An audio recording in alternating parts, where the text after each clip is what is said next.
was 1991, and media conglomerate Turner Broadcasting System just bought Hanna-Barbera, the studio behind countless Saturday morning cartoons such as The Flintstones, SWAT Kats, Johnny Quest, and of course, Scooby-Doo, Where Are You? They did this with one goal in mind, to create a 24/7 broadcast centered around cartoons, a channel they would call Cartoon Network. When Cartoon Network officially launched in 1992, reruns of Scooby-Doo began to receive top ratings, renewing their popularity and introducing the character to a whole new generation of fans. In 1996, Turner merged with Time Warner, meaning Scooby-Doo was in the Warner Brothers.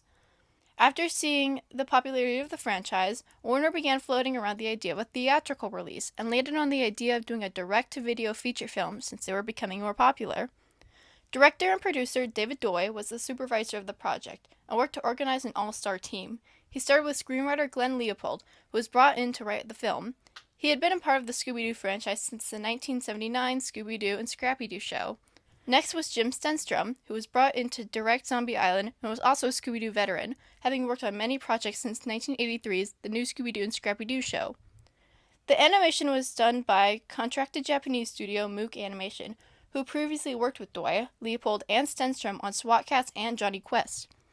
Mook would also go on to animate 3 other direct-to-video Scooby-Doo films. During the writing process, the team made a decision that differed from the rest of the Scooby-Doo movies. They made the monsters real.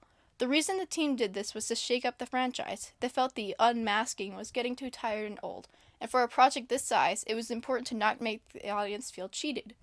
But that didn't mean the movie didn't have the classic mystery and unmasking the villain, since it was still behind the conflict.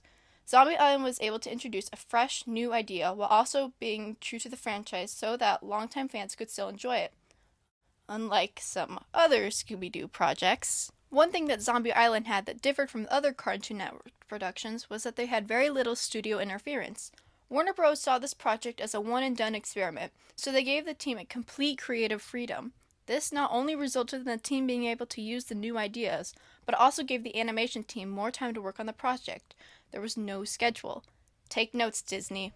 As the years go on and a franchise expands, it's not unusual to change how it's portrayed.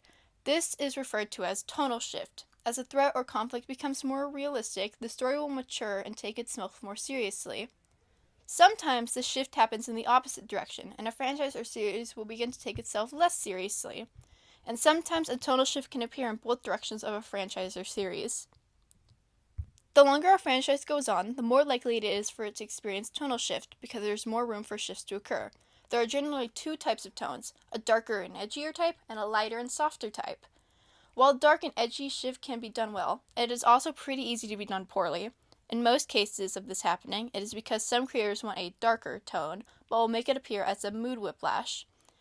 It's dark only on a superficial level, like putting swear words on an otherwise light franchise. The power of these emeralds. I'm going to destroy this damn planet. So, this begs the question, what exactly did Scooby-Doo on Zombie Island get right? The movie opens up with a classic Scooby-Doo trope, a spooky castle in the rain, and it cuts to the gang being chased by a monster. So this scene opens up the audience to the soon-to-be occurring tonal shift. The art style of the monster is more intense than the original creature designs, but it still does a good job at keeping their cartoonish humor.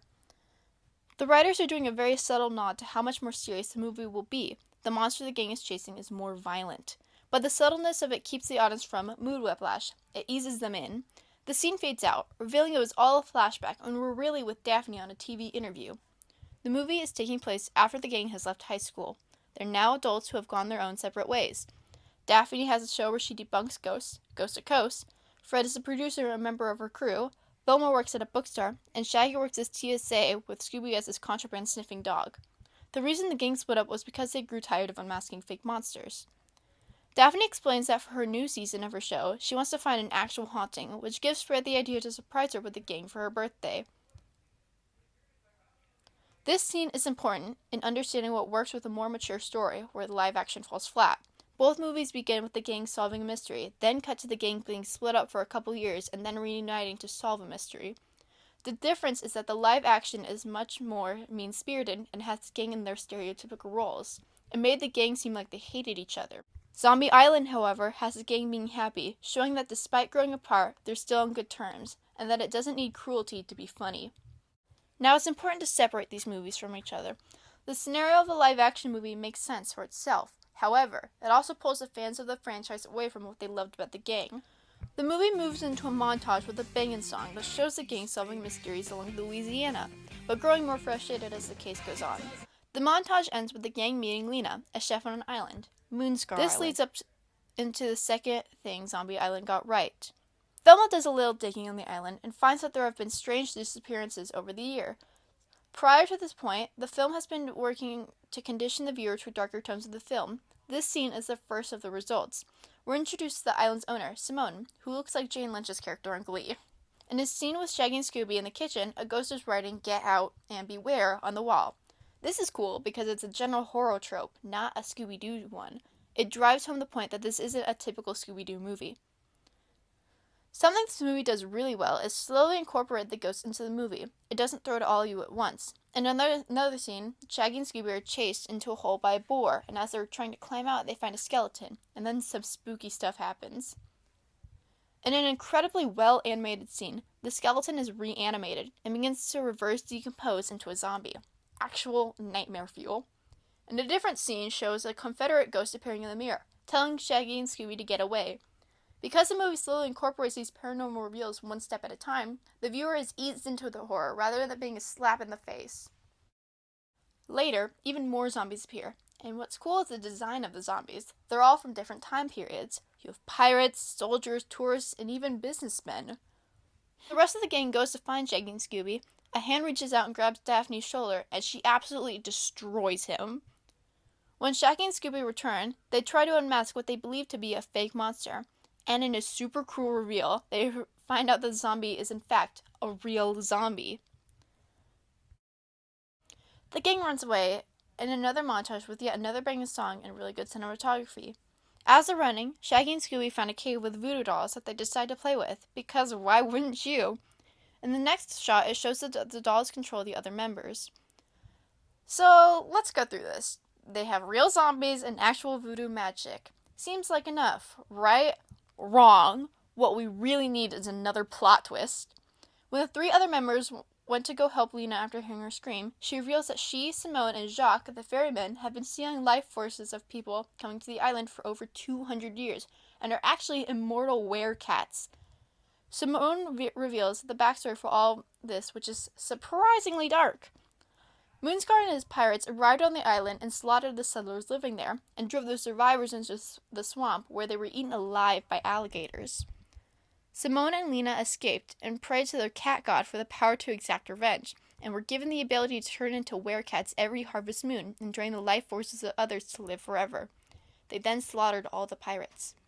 Let me tell you, if you rewatch this movie knowing all of this foreshadowing, it's impressive.